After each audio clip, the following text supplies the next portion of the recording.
가까운 사람에게 돈을 빌려주려거든 그냥 주어라. 조금이라도 더 이자를 받으려는 욕심에 투자했다가 낭패를 보는 경우가 많습니다. 작은 욕심이 큰 화를 부른 겁니다. 7년 전에 토지를 상속받아서 현금으로 만들었어요. 노후라도 좀 편 지내볼까 해서 은행을 찾아가서 재테크 상담하고 결국 그 은행 직원한테 사기를 당해 몇 억을 날렸습니다. 전형적인 사기를 당한 건데 높은 이자라는 낚싯밥을 문 겁니다.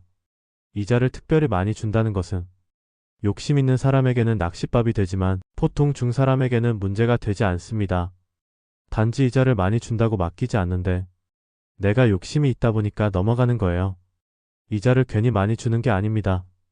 가령 북한산 송이를 가져와서 한국에 팔면 5배 번다.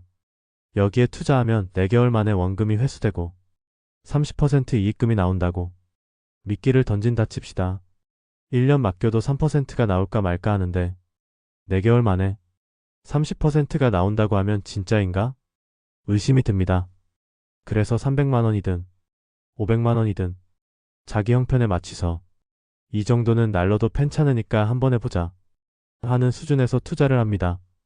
그런데 한번 하고 이익금이 돌아오면 생각이 달라집니다. 날릴 생각을 하고 투자했는데 이익금이 돌아오니까 다시 투자를 하게 되는 겁니다. 처음에 300만 원 투자해서 이익금이 들어오니까 다음에는 1000만 원을 투자하게 됩니다. 그런데 그 사람이 약속한 대로 빈틈없이 이익금이 들어오니까 그때부터는 완전히 믿어버립니다.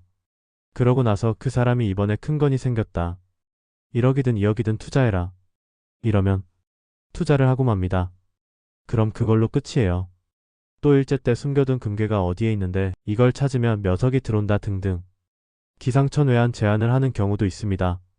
상식적으로 진짜 허황된 것 같은데 10,000명 중에 1명, 10만 명 중에 1명은 거기에 걸려드는 사람이 생기게 마련입니다. 길거리에서도 도를 이십니까? 하면서 말 거는 사람들이 있습니다. 대체로 무시하고 지나가는데 거기에도 걸려드는 사람이 있어요. 그 사람들은 천도제를 지내라. 그렇지 않으면 재앙이 온다고 해서 500만 원, 다음에는 1000만 원을 들여서 계속 죄를 지내게 합니다. 또 몸이 아파서 무당에게 점을 보러 갔더니 굿을 해야 낫는다고 해서 1000만 원을 들여 굿을 했는데 병이 안 나았다고 해도 현행법상 처벌이 안 됩니다. 이자를 조금 더 받겠다는 욕심에 은행 직원의 꼬임에 넘어가서 위험한 곳에 투자한 경우도 보상을 못 받습니다. 그러니까 내가 참 헛된 욕심을 부렸구나 라고 거기서 끊어야 하는데 잃어버린 것에 연연해서 고소를 하고 돈을 받으려 쫓아다니니까 더 괴로운 겁니다. 이런 경우에는 그 직원과 싸울 필요도 없습니다. 그 사람의 재산이 있으면 고소해서 받을 수 있고 없으면 못 받습니다. 또 변호사와 얘기해서 결론을 내는 방법이 있습니다. 예를 들어 투자금이 3억이라면 돈을 못 받을 생각을 하고 변호사에게 당신이 다 알아서 하고 돈을 받으면 30% 주겠다고 제안하는 겁니다.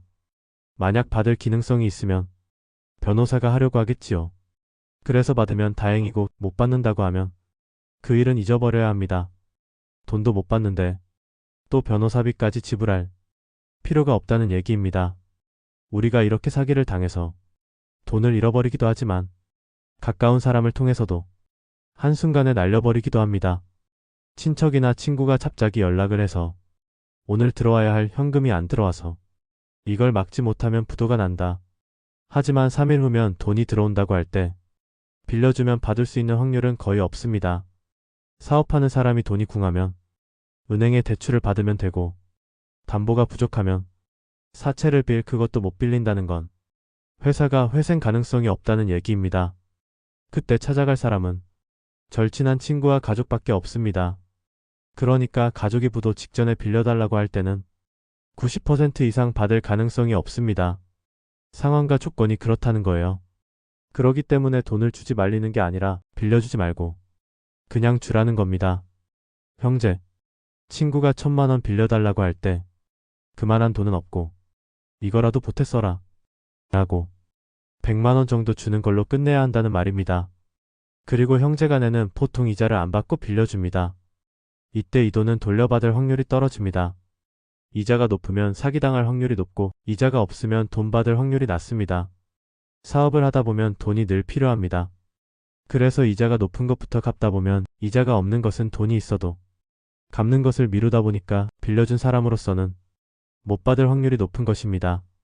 남이면 영수증이라도 제대로 받지만 가까운 사람에게 빌려줄 경우 영수증도 잘 안 챙겨서 법적인 구제도 받기 어렵습니다. 이럴 때 돈에 연연하면 자기 건강을 해치고 사람도 잃습니다. 그러나 받겠다는 생각을 놓아버리면 돈은 버리더라도 사람은 잃지 않을 수 있습니다. 돈 때문에 누군가를 미워하면 사람도 잃어버리게 되는 거예요. 평생 일해서 받은 퇴직금도 한순간에 날린 사람이 많습니다. 그런데 생각지 않게 들어온 돈을 잃었으니 공사는 공짜구나 생각하고 탕나 빌려야 합니다. 물론 이쉬움은 있겠지만 쉽게 번 돈 쉽게 없어진다는 말이 있듯이 또 옛날부터 쉽게 돈을 벌면 사람을 망치는 경우도 흔히 볼 수 있습니다. 로또에 당첨된 사람을 전 세계적으로 조사했는데 대부분 제 명대로 산 사람이 별로 없고 전부 가정이 파탄이 났다고 합니다. 쉽게 버는 게 좋은 건 줄 알았더니 결국은 재앙이 된 겁니다. 이럴 때는 본래 내 것이라는 것은 아무것도 없습니다. 이렇게 기도해야 합니다. 우리 모두는 빈손으로 왔다가 빈손으로 가는데 단지 내 손에 들어오면 내 것이라고 착각할 뿐입니다. 그런데도 잃어버린 돈 때문에 계속 괴로워하면 내 건강만 해치고 자식이나 남편이나 주위 사람들까지도 힘들게 합니다. 지금이라도 정신을 차리면 원래 없던 돈이니까 돈만 잃고 더 이상은 잃지 않을 수 있습니다. 법륜 스님 인생 수업